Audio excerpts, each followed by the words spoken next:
Alright, so pedal board as of late July. Very simple. So essentially what's going on is my main tone is going to be, the tone knob is going to be, these are cranked always. Tone knob right there is where it detents. I'm going to put it right there. That's it. This one's maxed. It just sounds slightly better right there. This one is maxed, like I said. For this, I'm still going with, and I may want to mess with the speed of how quickly this closes. It goes, depending on this knob here. Can't really hear it, but, I always keep it there for the most part. Threshold is still, I move it between here and here. I'm sorry, reduction between here and here. And this one points about at the white, maybe a little bit here. The whole thing is that I've done differently this time is it goes, my wireless is making all that stupid high-pitched noise. I finally figured that out because I finally got to troubleshoot. Use a guitar cable. So it goes in here, it goes to here to input and then output. The bass driver is running through the send return. Alright, so basically it's getting gated.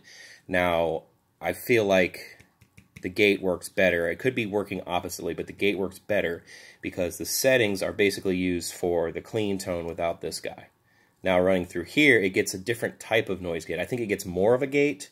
It gets like I think it's some kind of dB more. So basically the gate used for less gain works for the more gain one because it's going through the effects loop. I think is what's happening. I'm liking this, not 12, but between 12 and 1, and then 11 o'clock, about there. Fast, I think, I'm always hesitant on this one to go between these three. I don't really know. I feel like fast, when I'm loud, is going to be the quickest, best one. These settings, the triple dot is the one. Blend stays the same, it seems.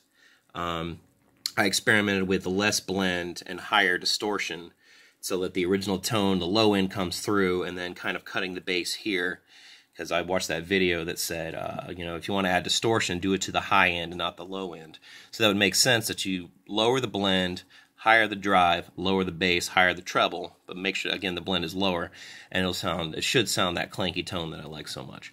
Maybe crank the presence even more. But overall, these are going to be the settings. When I kick it on, my main tone is going to be with it off, and then back on again. And yeah, it's that setting, about right there for the bass, maybe there. Actually, I think it's there, and then the drive at the purple. And that's it. I messed with this. My favorite tone being on the B, and these settings aren't right, so I won't show them to you, or myself, that is.